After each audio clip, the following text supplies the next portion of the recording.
और खबर जहानाबाद से है, जहां परसबीघा थाना क्षेत्र के निहालपुर गांव के निकट कैदी की मौत से नाराज ग्रामीणों ने सड़क जाम कर दिया और जबरदस्त तरीके से उपद्रव मचाया। दरअसल रतनी प्रखंड के सरता गांव के रहने वाला और शराब बनाने के मामले में औरंगाबाद जिला के दाऊदनगर उपकारा में बंद कैदी की मौत की खबर सुनकर उसके परिजन और ग्रामीण आक्रोशित हो गए और जहानाबाद से अरवल जाने वाली NH 110 को निहालपुर गांव के निकट जाम कर दिया।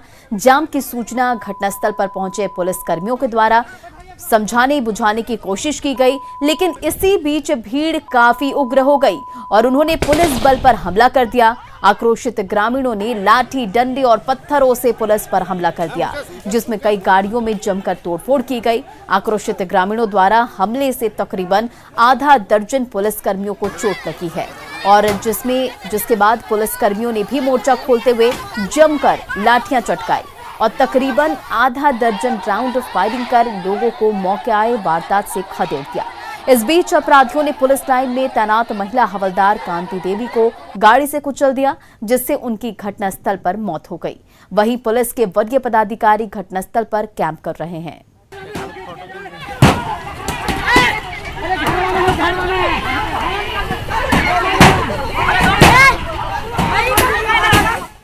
जी है और उसके अरेस्टिंग मद्देनजर की कार्रवाई के दौरान जो है हुई थी और उसमें उस कार्रवाई में उसको न्यायिक हिरासत में भेजा गया था। वहाँ औरंगाबाद मंडल कारा में उसकी डेथ हो गई। उसको लेकर के यहाँ पर सड़क जाम करके की गई थी और उसमें जनता काफ़ी उग्र हो गई और समझाने बुझाने के क्रम में भी रोड़ेबाजी वगैरह करने लगी, जिससे बहुत सारे पुलिसकर्मियों को चोट आई, बहुत सारे वाहनों को क्षतिग्रस्त हुआ।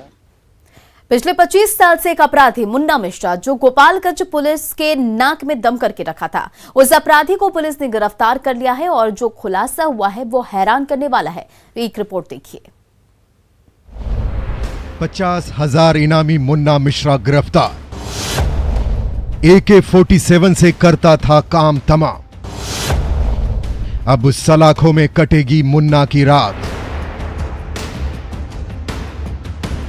हाथों में AK-47 लिए तस्वीरों में दिख रहा ये शख्स मुन्ना मिश्रा है, जिस पर 50,000 का इनाम था। इससे आप सहज अंदाजा लगा सकते हैं कि कितना खूंखार है। ये गोपालगंज जिले का मोस्ट वांटेड क्रिमिनल है, जो जिले में आतंक का पर्याय बना हुआ था। ये बेखौफ होकर AK-47 से बात बात पर लोगों को मौत के घाट उतार देता था। जिले में इसकी इतनी दहशत थी कि इसके सामने कोई नजर उठाकर बात नहीं कर सकता था। कई हत्याकांडों में पुलिस को इसकी तलाश थी, लेकिन कहते हैं ना कि कानून के हाथ लंबे होते हैं। अपराधी कितना भी शातिर क्यों ना हो, वो कानून के हाथों से नहीं बच सकता। यही मुन्ना मिश्रा के साथ हुआ। बिहार STF ने गोपालगंज की पुलिस और UP पुलिस की मदद से मुन्ना मिश्रा को कटेया थाना क्षेत्र के पकहा से गिरफ्तार कर लिया, जिसके पास से AK-47, एक मैगजीन, 28 जिंदा कारतूस, एक प्लेटिना बाइक बरामद हुई है।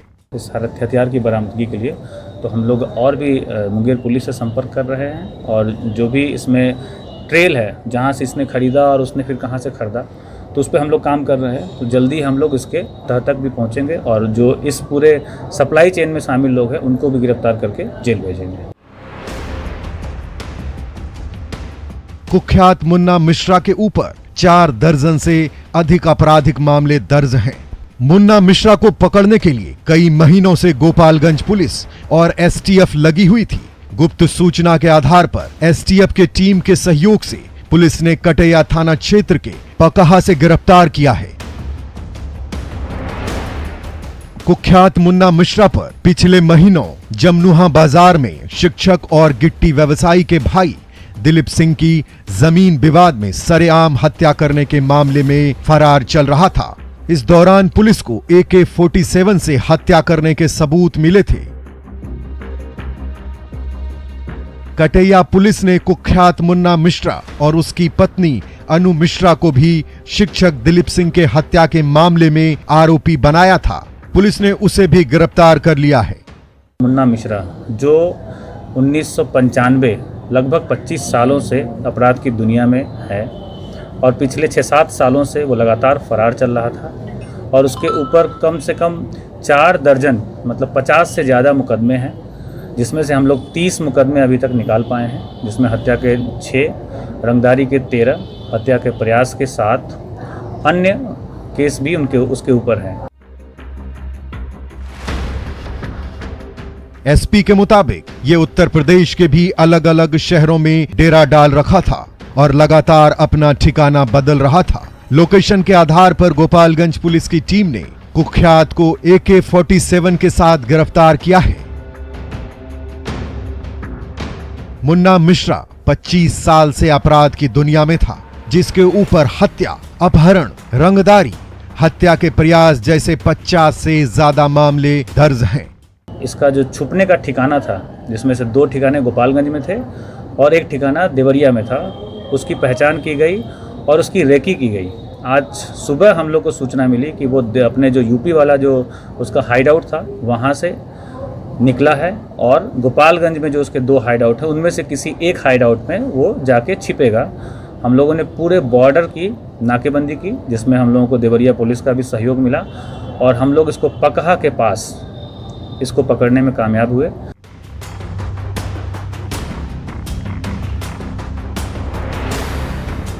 इस गिरफ्तारी के बाद गोपालगंज जिले के पुलिस ने राहत की सांस ली है और उम्मीद कर रही है कि जिले में आपराधिक घटनाओं में कमी आएगी।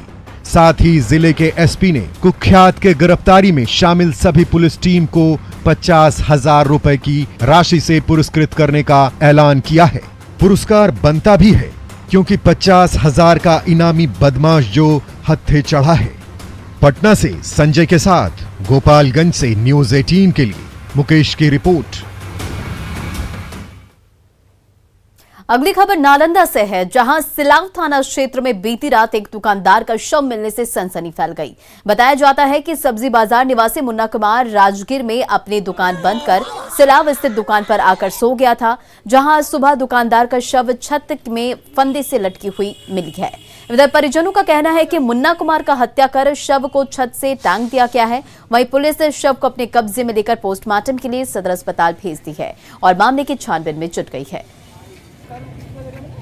फोन लिखने के बाद सिलाव में ऐसा घटना हो गया। हाँ, तो हम गए घरे गए तो कैसे के थाना में हम थाना में गए, उसके बाद में वहाँ से कल के ले जाओ पोस्टमार्टम करने। तो क्या हुआ था इनके साथ?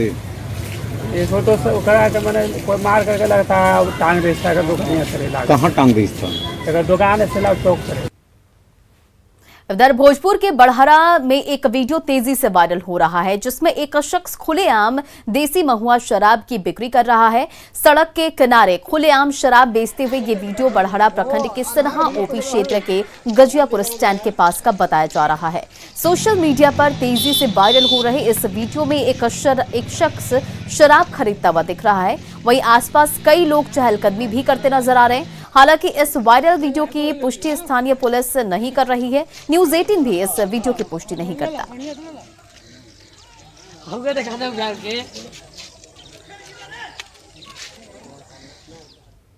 राजधानी पटना में लग्जरी और 4 पहिया वाहनों को चुराने वाला एक ऐसा बड़ा गैंग पकड़ा गया है, जो चोरी की गाड़ियों को सेल में के माध्यम से बेचा करता था। गिरोह ने पुलिस की आंखों में धूल झोंकने के लिए गैंग ने पूरा इंतजाम कर रखा था। चोरी के इन गाड़ियों को गैराज में लाकर पहले उसकी बॉडी चेंज की जाती थी और फिर उसे मार्केट में बेचने के लिए उतारा जाता था। हैरानी की बात है कि गैरेज से थाने की दूरी महज आधा किलोमीटर है, लेकिन इसकी भनक लगने में पुलिस को महीनों लग गए। कैसे हुआ गैंग का भंडाफोड़, बता रहे न्यूज़ 18 के संवाददाता संजय कुमार। राजधानी पटना में चोरी की गाड़ियों का बड़ा कारोबार फल फूल रहा था और राजीव नगर थाने की पुलिस ने इस पूरे मामले का उद्भेदन किया है। और कोई 1-2 गाड़ियां नहीं, यहां पर 1 दर्जन से अधिक गाड़ियों को चोरी कर इस गैराज में लाया गया था। और देखिए यहां पर इन गाड़ियों को कैमरे की नजर से 1, 2, 3, इसके अलावा यहाँ पर और गाड़ियां हैं 4, 5, 6, 7, 8, 9, फिर इधर भी कई गाड़ियां हैं। आप तस्वीरों में देखिए, अगर देख पाएंगे तो 10, 11, 12, 13, 14 यानी 14 गाड़ियां जो हैं वो चोरी की गाड़ियां जो हैं यहाँ पर इस गैराज में लाई जाती थी। और सबसे बड़ी बात यह है कि राजीव नगर थाने की दूरी भी यहाँ से बहुत बमुश्किल आधा किलोमीटर है और यहाँ पर चोरी की गाड़ियों का इंजन उतारा जाता था। देखिए किस तरह यहाँ चोरी की गाड़ियों का जो स्ट्रक्चर है उसको काट के अलग किया गया है और इंजन को अलग किया गया है। और गुप्त सूचना मिली कि यहाँ पर चोरी की गाड़ियों को यहाँ पर यूज किया जाता है। उसके बाद पुलिस की टीम ने छापेमारी की और तब इसके बाद इस पूरे मामले का खुलासा हो सका। फिलहाल पुलिस की छापेमारी के बाद जो यहाँ पर गैराज का मालिक और सभी जो कर्मचारी है वो यहाँ से फरार हो गए हैं और फिलहाल पुलिस टीम को यहाँ डिप्लॉय कर दिया गया है और सब भाग गया है गैराज वाला। जी सब भाग गया, सब भाग गया। सब भाग गया। तो ये जो सारी गाड़ियाँ हैं ये चोरी की गाड़ियाँ हैं, सभी चोरी का। इसको क्या करता था इसको यहाँ पर? सब पर इंजन काट कर बेचता था सेल लगाकर, सेल के नाम पर। सेल के नाम पे जी गाड़ियों को सेल के नाम पर बेच देता था। बड़ी कामयाबी तो है लेकिन कई सवाल भी इससे खड़े हो रहे हैं कि आखिरकार पुलिस को काफी देर से भनक मिली, कई दिनों से यहाँ पर ये धंधा चल रहा था। अब देखना होगा जो लोग पकड़े जाते हैं वो पुलिस के सामने किस तरह का खुलासा करते हैं। कैमरा पर्सन सुबोध के साथ संजय कुमार, न्यूज़ 18 पटना। इधर गोपालगंज से दिल दहला देने वाली घटना सामने आई। यहां एक मां अपने 4 बच्चियों के साथ तालाब में छलांग लगा दी और हादसे में 3 बच्चियों की मौत हो गई है। वहीं एक बच्ची और उसकी मां को तालाब से निकाल लिया गया है। अस्पताल में दोनों का इलाज चल रहा है लेकिन इस बीच इलाज करा रही महिला अस्पताल से फरार हो गई।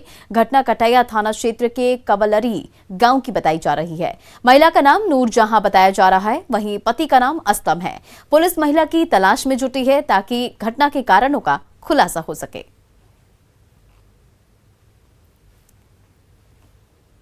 अगली खबर किशनगंज से है, जहां 9 अप्रैल को किशनगंज सदर थाना क्षेत्र में बाइक चोरी की घटना हुई थी और इस घटना को गंभीरता से लेते हुए तत्कालीन थाना अध्यक्ष अश्विनी कुमार के नेतृत्व में पुलिस टीम कार्रवाई को लेकर पश्चिम बंगाल के पातापाड़ा गई थी। वहां बदमाशों को पकड़ने गई पुलिस टीम पर आरोपियों ने हमला कर दिया, जिसमें बदमाशों ने तत्कालीन थाना अध्यक्ष अश्विनी कुमार की पीट कर हत्या कर दी थी। इस मामले में आरोपियों को सजा दिलाने के लिए किशनगंज के पुलिस कप्तान कुमार आशीष लगातार प्रयास कर रहे थे, जिसमें बंगाल और बिहार के मामलों को लेकर कई कानूनी अड़चनें भी आई, पर आखिरकार किशनगंज पुलिस ने 87वें दिन जांच पूरी करके सभी 15 अभियुक्तों को चार्जशीट दाखिल कर दिया है। जो टाउन थाना अध्यक्ष अश्विनी कुमार की हत्या हुई थी उस सिलसिले में बिहार में दर्ज जो केस था उसमें किशनगंज पुलिस ने 87वें दिन जांच पूरी करके सभी 15 अभियुक्तों के खिलाफ चार्जशीट दायर कर दी है और माननीय न्यायालय से हमने इसमें अनुरोध किया है कि स्पीडी ट्रायल चला करके सभी दोषियों को कठोरतम सजा जो भी विधि सम्मत हो उसको देने का काम किया जाए और इस पे संज्ञान तत्काल लिया जा चुका है और इसमें आगे की कार्रवाई हो रही है। नालंदा में एक पति ने अपने ही पत्नी को जहर देकर हत्या कर दिया और घटना के बारे में बताया जा रहा है कि नालंदा थाना क्षेत्र के शांतिनगर बड़गांव निवासी स्वारथ मांझी अपनी पत्नी सुमंगली देवी को घरेलू विवाद में जहर देकर मार डाला और फरार हो गया। इधर घटना की जानकारी मिलते ही स्थानीय पुलिस घटनास्थल पर पहुंचकर शव को अपने कब्जे में लेकर पोस्टमार्टम के लिए सदर अस्पताल भेज दी है और मामले की छानबीन कर रही है। वहीं ससुराल वाले सभी घर छोड़कर फरार हो गए हैं। जहर विष डाल करके इसको किस लिए विवाद का हुआ था? विवाद यही ना हुआ है, उसको मैंने 8-10 दिन पहले भी मैंने एक बार इसको मार पीट के भगा दिया था घर से। हाँ। तो वहाँ जाके हमने सबसे बोला कि बड़ी हमरा ऐसे 12-17 कर रहे है, रात दिन रहा है दम अथी हो हमरा मार पीट करते रहा है। अब बात करते हैं गढ़वा की। गढ़वा में चिनिया थाना क्षेत्र के डोल में रेप के बाद एक महिला की हत्या का मामला तूल पकड़ता जा रहा है। जिले के सभी प्रखंड के आदिम जनजाति के लोगों ने इस मामले को लेकर शांतिपूर्ण तरीके से थाने का घेराव किया। साथ ही रेप के बाद महिला की हत्या के आरोपियों की अविलंब गिरफ्तारी कर फांसी की सजा देने की मांग की है। करीब 3 घंटे तक शांतिपूर्ण तरीके से थाने का घेराव के बाद प्रदर्शनकारियों ने अधिकारियों के सामने अपना पक्ष रखा, साथ ही लिखित आवेदन देकर आरोपी की गिरफ्तारी और फांसी की मांग की। इधर लोगों की मांग पर डीएसपी ने हत्यारे की जल्द गिरफ्तारी और कड़ी सजा दिलाने का भरोसा दिया है। हमारे साथ में हम बिल्कुल आप लोग हमको समय दे, काम करने का मौका कहा जा रहा है कि मतलब और इधर गोड्डा में मानव तस्करों के चंगुल से 50 नाबालिग बच्चों की जान बचाई गई। गोड्डा के बलवड्डा थाना क्षेत्र में 50 नाबालिगों को बस से नौकरी के लिए दिल्ली, राजस्थान और उत्तर प्रदेश ले जाया जा रहा था। जानकारी के अनुसार बस में नाबालिगों के पास नकली आधार कार्ड था। बलवड्डा थाने को इसकी जानकारी दी गई तो थाने ने बच्चों को बस से बाहर उतार दिया। इस दौरान मानव तस्करी करने वाले गिरोह के सदस्यों और बच्चों के पास से मिली नकली आधार कार्ड के मास्टरमाइंड की पुलिस तलाश में जुट गई है। वहीं कोशिश भी नहीं कर रही है, लेकिन बच्चों को उतारकर बस को आगे के लिए रवाना करने से भी पुलिस और मानव तस्करों में सांठगांठ की आशंका जताई जा रही है। मजदूर लोग को ले जाने की सूचना पर तत्काल वहां घोड़ीचक पहुंचा गया और बस को जाकर से लड़के लोग को उतार दिया गया और उसके बाद बस को खाली भेज दिया गया। कितने लोग थे? करीब 15-16 लोग थे। इधर अररिया में हथियार की नोक पर NH 57 पर मटियारी के पास मक्का व्यवसायी से लूट की वारदात हुई थी। पुलिस ने इस मामले में त्वरित कार्रवाई करते हुए लुटेरे गिरोह का पर्दाफाश कर दिया। रिपोर्ट देखिए। व्यवसायी से लूट मामले का खुलासा। लूट में शामिल 3 आरोपी गिरफ्तार। लूट की रकम, पर्स और मोबाइल बरामद। हाथों में हथकड़ी और चेहरे पर नकाब लिए पुलिस कस्टडी में खड़े यही वो 3 लुटेरे हैं जो हथियार की नोक पर अररिया पूर्णिया मुख्य मार्ग पर NH 57 पर मटियारी के पास मक्का व्यवसायी से लूट की वारदात को अंजाम दिया था, जिसके बाद अररिया जिले के नगर थाने की पुलिस लुटेरों की गिरफ्तारी के लिए लगातार छापेमारी कर रही थी। इसी दौरान पुलिस को लीड मिली और पुलिस सीधे अपराधियों तक जा पहुंची और तीनों को धर दबोचा, जिसमें छोटू पासवान, विशाल पासवान और शहाबुद्दीन शामिल है। रोड पर मटियारी के आसपास में एक लूट की घटना हुई थी। जो व्यापारी मकई बेचकर पैसा लेके आ रहे थे, उनका रुपया कैश था। व्यापारी के द्वारा जो केस किया गया तो उसमें 80,000 रुपये लूट की बात आई थी, लेकिन इन लोगों के द्वारा जो लूटा था अपराधी जो पकड़ाया है उसमें 3 अपराधी पकड़ाया, छोटू कुमार पासवान, विशाल पासवान और शहाबुद्दीन। ये तीनों मटियारी गांव का ही रहने वाला है। तीनों ने पचीरा निवासी बीरबल कुमार गुप्ता से 80,000 रुपए की लूट की थी, जिसके बाद पीड़ित व्यवसायी ने नगर थाने में लिखित शिकायत दर्ज कराई थी। उसकी शिकायत के आधार पर पुलिस ने कार्रवाई करते हुए तीनों को गिरफ्तार किया है।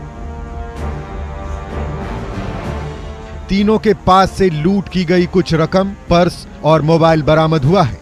तीनों ने अपना जुर्म कबूल कर लिया है। लोग के पास से बरामद हुआ है। शहाबुद्दीन के पास से 1500 रुपये लूट की राशि बरामद है और छोटू कुमार पासवान से वादी का आधार कार्ड और पर्स दोनों बरामद है और विशाल पासवान से जो लूटा गया मोबाइल है वो भी बरामद हुआ है। तीनों को गिरफ्तार करके जेल भेजा जा रहा है और उसको स्पीडी ट्रायल करा के इसको सजा दिलाने का। इस लूटकांड के खुलासे के बाद पुलिस ने राहत की सांस ली है। साथ ही तीनों का आपराधिक इतिहास भी खंगाल रही है ताकि गिरोह में शामिल अन्य अपराधियों को गिरफ्तार कर सके। पुलिस ये भी पता लगा रही है कि ये सब किसके इशारे पर काम कर रहे थे और इनका आका कौन है जो इन्हें जुर्म की राह पर चलना सिखा रहा था।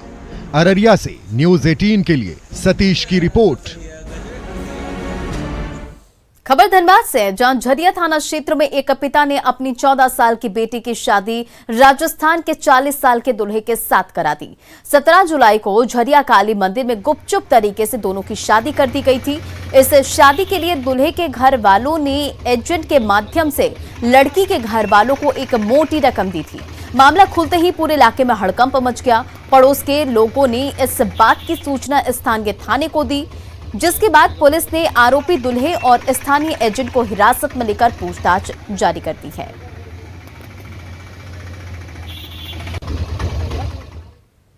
देवघर साइबर थाना की पुलिस ने 5 साइबर अपराधियों को गिरफ्तार किया है। करो, मार्गो, मुंडा और मधुपुर और कुंडा थाना क्षेत्र से इन्हें गिरफ्तार किया गया है। इन अपराधियों के पास से मोबाइल फोन, सिम कार्ड और ATM कार्ड भी बरामद किया गया है। ये अपराधी गूगल सर्च इंजन का कस्टमर केयर अधिकारी बनकर लोगों को लॉटरी का प्रलोभन देकर पैसों की ठगी करते थे। साथ ही फर्जी बैंक अधिकारी और KYC अपडेट के नाम पर झांसे में लेकर अपना शिकार बना लेते थे। ये अपराधी वर्चुअल पेमेंट एड्रेस के जरिए भी ठगी करते थे। एक छापामारी टीम का गठन किया गया था। इस छापामारी टीम के द्वारा विभिन्न थाना क्षेत्रों से कुल 5 साइबर अपराधियों की गिरफ्तारी हुई है, जिनके पास से 15 मोबाइल, 22 सिम कार्ड और 1 ATM कार्ड बरामद किया गया है। इनकी गिरफ्तारी मार्गो मुंडा, कुंडा और करो थाना क्षेत्र से हुई है। गोड्डा के पत्थरगामा थाना क्षेत्र के सोनारचक पंचायत में एक बल्ब चोर को लोगों ने पकड़ लिया और उसे बंधक बना लिया। बाबूपुर गांव में करीब 2 साल से लोगों के घरों के बल्ब चोरी हो रहे थे, जिससे लोग परेशान थे। वहीं ये चोर पिछले 3 दिनों में से एक ही घर के बल्ब को चुरा रहा था।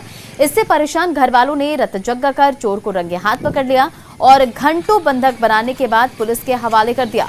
पुलिस के मुताबिक ये चोर LED बल्ब की चोरी करता था और उसे बेचकर शराब पी जाता था।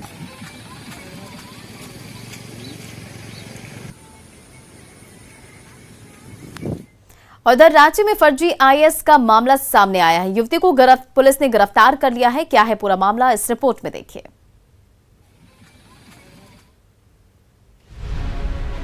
गेट पर IAS का बोर्ड,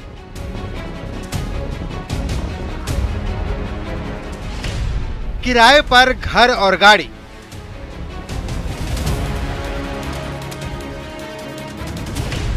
पुलिस गिरफ्त में फर्जी IAS। राजधानी रांची में फर्जी IAS का मामला सामने आया है। पुलिस ने अपने आप को IAS अधिकारी बताने वाली युवती को गिरफ्तार कर लिया है। मध्य प्रदेश के MP के रहने वाली मोनिका को उसके माता पिता ने UPSC की तैयारी के लिए दिल्ली भेजा था, लेकिन उसने बिना मेहनत कहीं अपने सपने को साकार करने के लिए फरेब का सहारा लिया। मोनिका ने रांची के अशोकनगर इलाके में किराए पर घर लिया। घर के दरवाजे पर IAS का बोर्ड भी लगा रखा था। यही नहीं, रौब दिखाने को लेकर किराए पर गाड़ी और प्राइवेट बॉडीगार्ड भी रखा था। हालांकि पुलिस तफ्तीश में उसका झूठ अब सबके सामने आ चुका है और गोड़ा पुलिस ने उसे गिरफ्तार कर लिया है। साथ ही उसके खिलाफ केस भी दर्ज किया है। अशोकनगर में उन्होंने मकान लिया, अपना परिचय IAS प्रोबेशनर के रूप में दिया और उन्होंने बोर्ड भी लगाया। घर में उन्होंने लेटर पैड भी इस आशय का बनाया और जो गाड़ी जो हायर करती थी, परचेज करती थी डेली वेजेस पर, उस पर भी यह बोर्ड लगाती थी।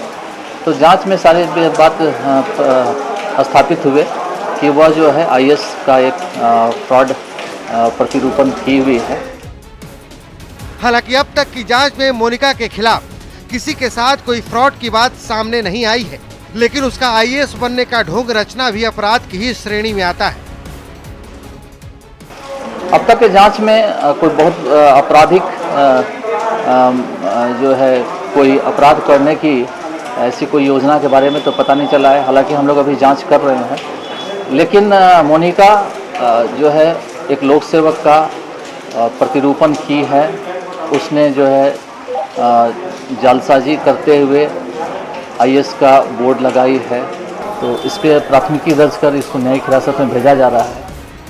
जानकारी के मुताबिक मोनिका अपने परिवार वालों को ये जताना चाहती थी कि वो IAS बन चुकी है। इसी वजह से उसने फर्जी IAS बनने की कहानी रची थी, लेकिन उसके फर्जीवाड़े ने न सिर्फ उसे जेल की सलाखों के पीछे पहुंचा दिया, बल्कि परिवार के सपनों को भी चूर चूर कर दिया।